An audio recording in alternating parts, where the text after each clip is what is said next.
The American War of Independence, a conflict now retold mostly by Hollywood. Brave rebels, evil empire, that sort of thing. But this month marks 250 years since the first real clashes of that war at Lexington and Concord. And over the next few years of commemorations, you can expect a tidal wave of cliches and drum-beating patriotism from our cousins across the pond. Ready to fire the town on your order, sir.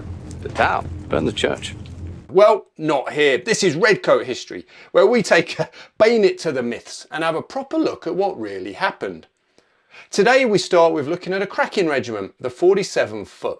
They were in the thick of it at Lexington, Concord and again at Bunker Hill, where they showed the kind of grit and guts that don't get mentioned in Hollywood movies. Paul Knight, who's written the book on them, literally, joins us to explain why the old image of brainless redcoats and idiotic officers needs a serious rethink. So brace yourselves, history is about to get a lot more nuanced and a bit more British. I started off by asking Paul to give us a potted history of the 47th Regiment in the run-up to the war. The regiment is formed just before the 1745 Jacobite rebellion in Scotland, and it's at Preston Pans where it performed not particularly well, the same as every other regiment there. They've been employed on General Wade's road building exercises through the Scottish Highlands, so not really a war-fighting battalion. Shortly afterwards, they're sent to Halifax, Nova Scotia in 1750, and they'll spend the next 13 years in what is now Canada. And then when the French and Indian War breaks out, they're involved in operations along the St. Lawrence River. So they will eventually get to Louisbourg under General Wolfe and then into Quebec, where they will fight at both battles of Quebec in 1759 and 1760. And in 1763, they'll return back to Ireland for a decade. So it's a regiment that's got experience in fighting in North America. They're in Ireland for a decade, garrison duties. I've tried to look at the local Irish newspapers and sources like that to find some stories about them, but there doesn't really seem to be a lot. They just seem to have kept their heads down and just done their normal garrison duties without causing any trouble or scandal. And then in 1773, two regiments are sent back out to America on garrison duties. This is the 47th and the 23rd, the Royal Welsh Fusiliers. So this is before the revolution has begun, but it looks like they're bolstering the garrisons in North America at this time of political uncertainty to encourage and support the loyal colonials, and then hopefully to overawe those who are wavering or in opposition to the king, possibly, as an attempt to try and diffuse the situation. Interesting, there's a recent biography on George III by Andrew Roberts. And towards the end of that, he talks about the song from Hamilton the musical, where George III is talking about sending a fully armed regiment to show his love to his American subjects. I will send a fully armed battalion to remind you of my love. And this is exactly what he is doing in 1773. Two regiments are going out to America to support the the administration and the loyal Americans in this time of political instability. And I'm interested to know what sort of training and preparation would they have had before deployment? Has that come across in your research? Yes, well, in the inspection returns, we get each year a detail of what they have performed in order to be passed fit for service. And there's a couple of set manoeuvres here. One of which is the manual of arms, which is it's part of the manual, part of the drill manual of the period, where they're going through a set series of manoeuvres. They will then be followed by a series of manoeuvres and drills and tactics, which don't perform to any set criteria, but almost seems to be as if the colonel of the regiment is showing off what his regiment can do. This is how good my regiment is. And what is particularly interesting is the year before this regiment goes to America, there's a very detailed series of manoeuvres that they undertake, but the final line says that everything is performed at the double quick time. So this is a bit like trooping at the colour and firing and all doing this at a jog all the way through. Right. And it's clearly a regiment that knows it's going back to North America and has been training itself in North American tactics, using the veterans from the previous war and their experience. And about 20% of the regiment has enough length of service to have been in the French and Indian War under General Wolfe and so on. So you've got this corporate memory. You've got people in the regiment who've been to North America, know how to fight in North America, and they're training the younger soldiers in appropriate tactics. And they were judged by the title of your book, A Very Fine Regiment. Is that the equivalent of sort of getting an A grade on your exams? Yeah, this is why I started reading a lot more widely. Actually, A Very Fine Regiment is actually, when you read across the board, that is quite a standard statement. There are some other sections in the general's observations on that, but for the sake of the title, we had to reduce it down to only four words. But it's this idea that where does this fit in relation to other regiments? And what's interesting is that the 23rd Royal Welsh Fusiliers, who go to America at the same time, they're in Britain, and their equivalent to inspection return, they're performing a lot fewer manoeuvres, but they're getting a much more effusive commentary like this from the inspecting general. And that's what got me interested into what does good look like. So it's not just the comments which are coming along, but actually what are they doing to achieve this pass status? Well, the 47th originally go to New York and New Jersey, but by the time the revolution breaks out, both actually the 23rd and the 47th have been sent to the Boston garrison. So the two regiments do serve alongside each other. They're actually in the same brigade. Slow march!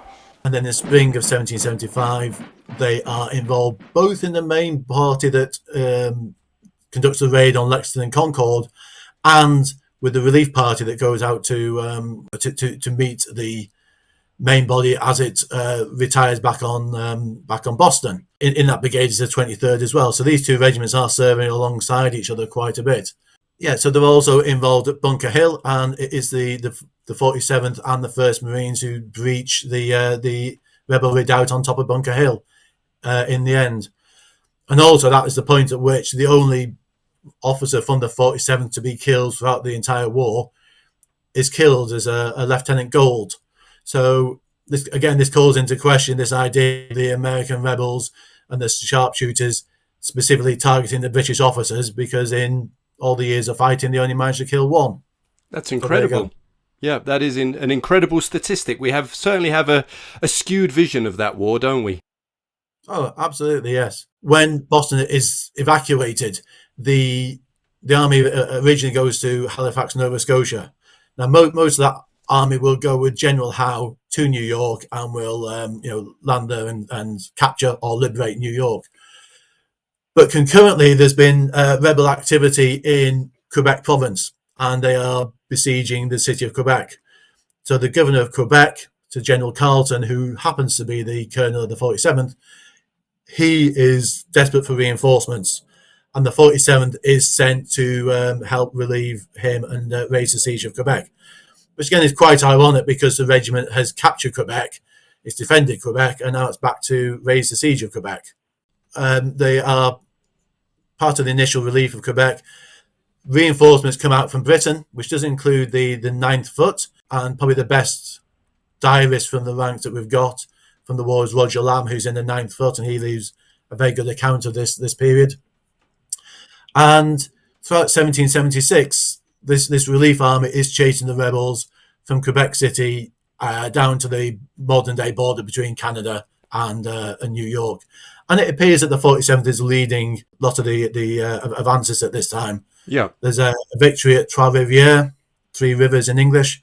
But the rebels just always seem to make their escape. And when they get to Lake Champlain, which is a lake extending mostly into New York and Vermont, but just tips into Quebec province, the American rebels manage to make away with all the boats, and so the pursuit has to be halted until a navy and a fleet is built by the British.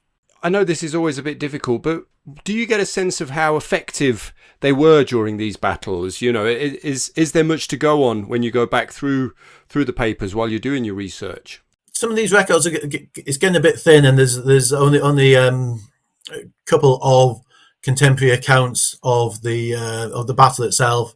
There is a a corporal who had been in the 7th Foot, who's been drafted into the 47th. He leaves an account. Roger Lamb leaves an interesting account as well, and he makes one of the comments that the old soldiers are telling him that if you hear the bullet whizzing past your ear, don't worry about it; it's already gone. This idea that the bullet that's going to get you is the bullet that you've not heard yet. Right, makes sense. We do have a very interesting account from this time, found by the American historian Don Hargest, for a Mrs. Middleton, who's one of the wives of the regiment. And of course, the wives went on campaign with the army as well, performing very important logistics functions. And essentially, Mrs. Middleton is written up for what we'd now describe as mentioned in dispatches. She's taking the water bottle, the canteen from her husband and some of his colleagues to refill them during the height of this battle at Trois-Rivières, which is in the summer. And, summer in Quebec province is hot. And while she's filling them up, she comes across a number of rebel soldiers who she takes prisoner. And the description of her in this write-up is that, she's a very small, well-kept, very presentable Irish woman. I just have this idea of her having a bad day and just letting loose with, on these American rebels and taking them all prisoner. Which doesn't say a lot about the morale of the American forces being chased out of Quebec. Yeah, that's true. That's true. But you've got to love these wives who followed the army. There's so many great stories like that throughout the era and into the peninsula, isn't there? They're worthy of a podcast episode on their own, I think. Absolutely, and we don't have a huge amount of information on them, and unfortunately, we don't even know how many wives accompanied the regiment. But yeah, they are performing very important functions all the way through. But what does get quite interesting is that when we do get a wife, suddenly the husband becomes of interest.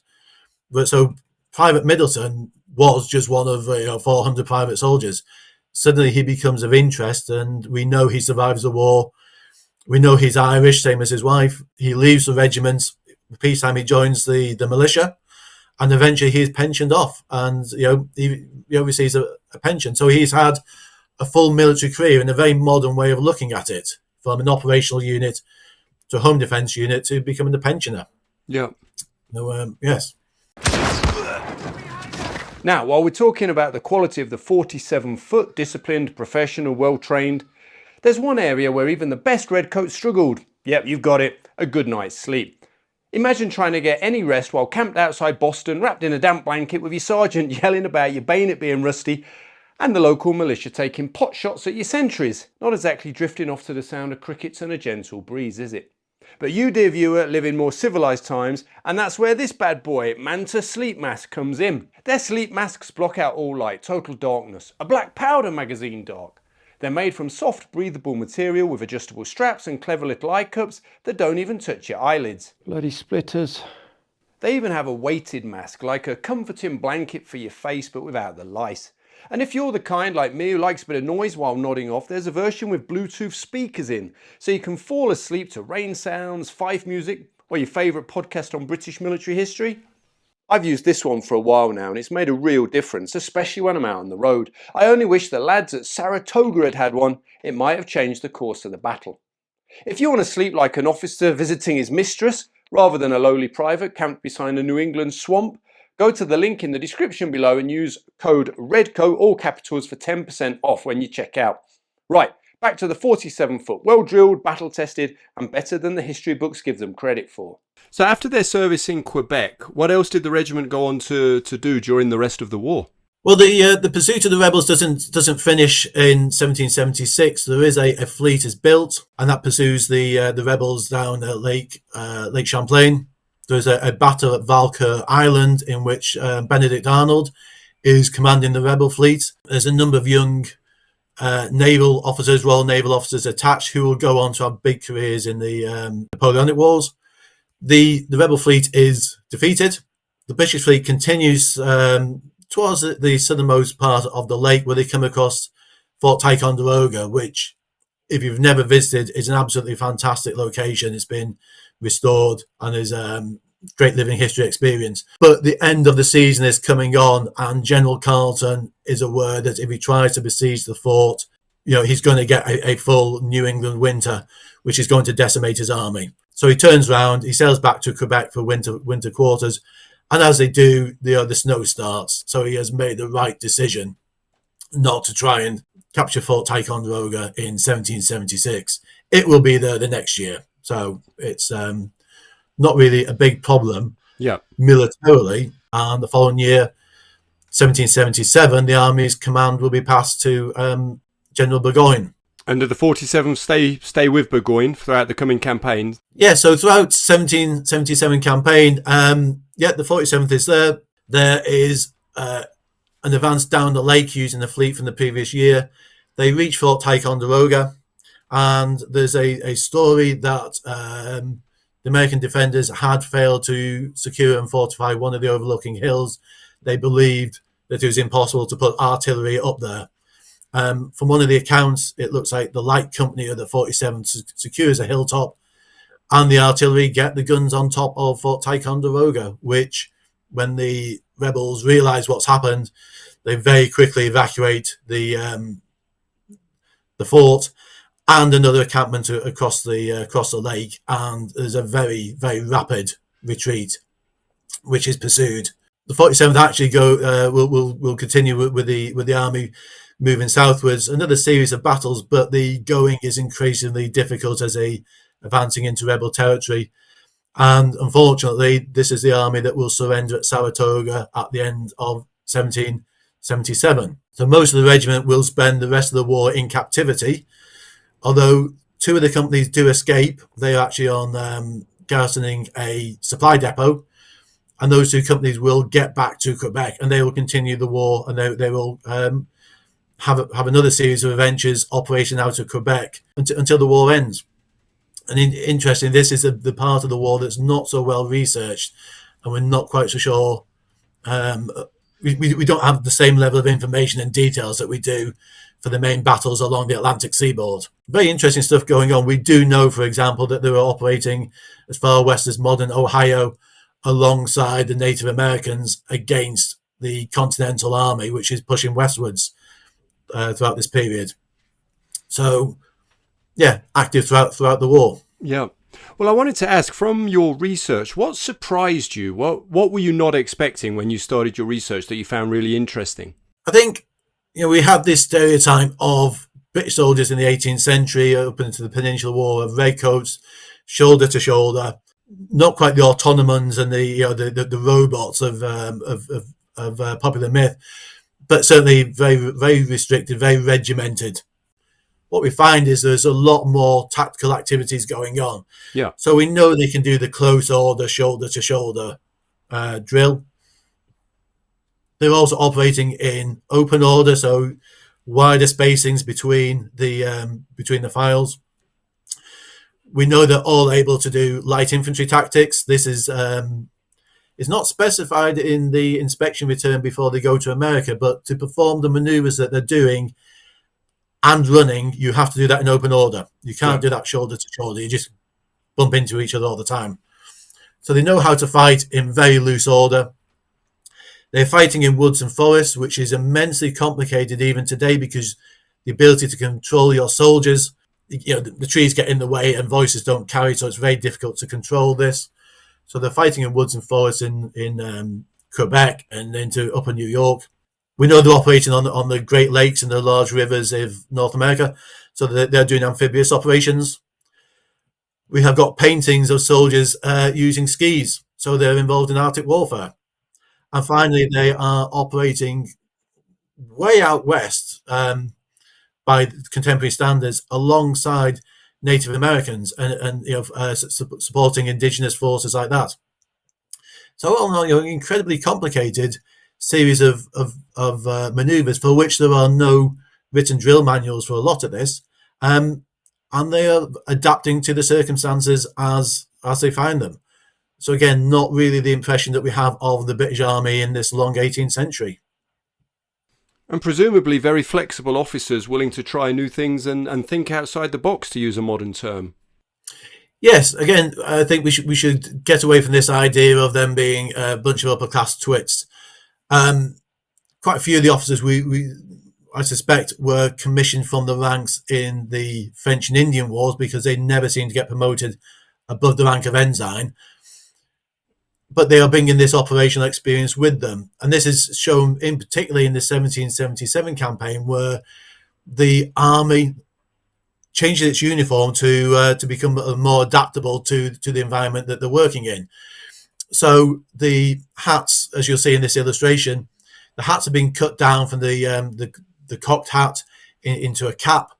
Bearing in mind these are going to be operating in heavily wooded environments. What you don't want is a big cocked hat sticking out left and right. Yeah. So you've now got a cap, which is easier to get through the woods. The coat tails are cut shorter, so they don't snag in the woodland and the undergrowth as well. And the breeches and the gaiters have been replaced by these gaiter overalls, which are trousers and gaiters all combined together. So even in this visual way, you can see how the army is adopting to the prevailing conditions. They are not rigidly fixed to the 1768 clothing warrant, which is designed for operating in the UK. I think the stereotype of being driven into battle by fear and and a beating and alcohol doesn't really hold up when you start to see the sort of operations that they're on. When you've got small teams, operating large distances from a home base, or when you've got soldiers that are very dispersed, this is a perfect opportunity to desert, to disobey orders, to just disappear. But there's no indications of this at all. Everything seems to point to a professional army that is there to do a job and is doing the job and doing it to a very high level. Okay, we lose the war, but that's at a far higher level. At this operational and tactical level, we've got soldiers who are performing to a very professional standard, unlike other stereotypes. And what do you think kept them so motivated? What drove these average British redcoats to fight so hard and to be willing to push themselves like that? Yeah, this is a very interesting point on the psychology of warfare. Why do armies keep fighting when, for example, the cause appears to be lost? Or why do armies keep fighting when we don't appear to have any connection to the home nation? These guys didn't have the vote. They didn't own lands, certainly not the officers. I suspect quite a few of the officers didn't own land. They were not wealthy themselves. And we get down to these factors which we consider to be very modern, sort of mateship, kinship, working for your small team, for your friends, and that professionalism to do a job. That's what you are there to do. So yeah, very modern in its outlook like that. That's the only reason I could. That's the only justification that I can put to why they are continuing to fight. Yeah, and one interesting thing is another myth, or at least I believe it to be a myth, that you may have come across in your research, is obviously the British weren't trained marksmen, that they weren't even trained to aim, that sort of thing. Have you come across anything to counteract that in your research? Yeah, there's certainly the Boston Garrison has got a number of examples of the soldiers practicing shooting against targets. It appears in some of the inspection reports. There's always this problem that you've got the peacetime army where gunpowder is expensive, and do they need to be taught how to shoot because there's an expense, and we don't really want to incur expense. So peacetime, some of the regiments are not shooting that many rounds per person per year. Obviously, once the war breaks out, that changes the training dynamics. There's a lot more shooting going on. Yes, there's this idea that you want to be able to fire in a volley. We get that, and there are lots of examples in which volley fire is extremely effective in defeating the enemy. And the work of David Brown, looking at the British Army between the English Civil Wars up to the outbreak of the American War of Independence, he's looking at the the idea that the British Army wants to fire 2 or 3 volleys and then go in with the bayonet and chase the enemy off the field. That is our fundamental tactic. Yeah. It works across Europe. It doesn't work so well in North America. North America, you're working in a pair, very similar to the modern idea of pairs fire maneuver, and you're aiming at a target. So an individual soldier individually aiming has to be taught how to aim. You have to have the confidence in your soldiers that they will do this. And yes, lots of evidence of them training to fire at targets, and also the tactical situation says that these guys are having to fire individually at individual targets, not a big volley fire. And do you think the fact that there was quite a number of the guys who had fought during the 7 Years' War, French and Indian War, do you think that helped to raise the standards of the unit operating in North America? Do you think that did make a difference?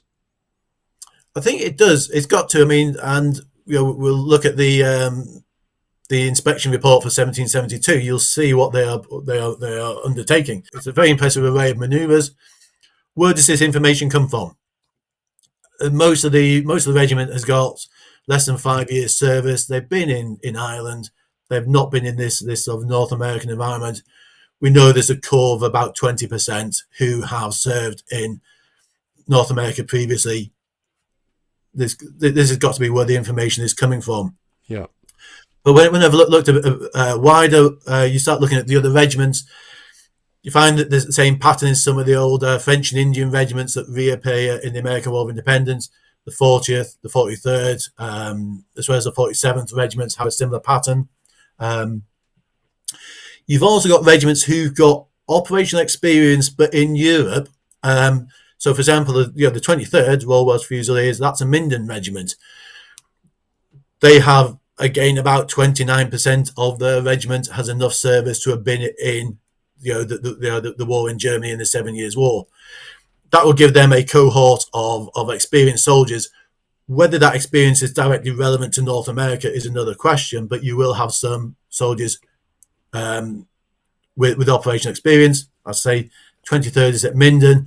That is the Waterloo of the period, so that's a big bonus for themselves. Other regiments like the 33rd will go to Germany after Minden, so they've got some operational experience in Germany. Can question whether or not that experience directly transfers and relates to North America. But also you've got some regiments which have got no operational experience at all. And the 10th Foot, who play a very important role in the Boston garrison at Lexington and Concord, they've not been out in combat, except for a small skirmish, since Malkaplaat, which I think is 1706. Right. So unless someone's been posted into that regiment, there's no one in the regiment who's got any relevant operational experience until they get fired on at the first time by the American rebels at Lexington and Concord. So how does this impact on the command structure, the senior soldiers, and the ability to train the more junior soldiers? That's something I'm looking into at the moment, trying to work out if there are any patterns any patterns that we can identify about this. If you enjoyed this video, then don't forget to sign up for my YouTube membership to get early access to videos as well as behind the scenes content. What I'm researching, books I recommend, that sort of thing. And of course a better line of comms with me, suggest topics, ask questions, or just complain politely. If you'd rather use Patreon, then you can also sign up there, patreon.com/Redcoat History. In the meantime, YouTube thinks you're going to enjoy the video that's on screen now, and I'll be back with more Peninsular War videos in the coming weeks.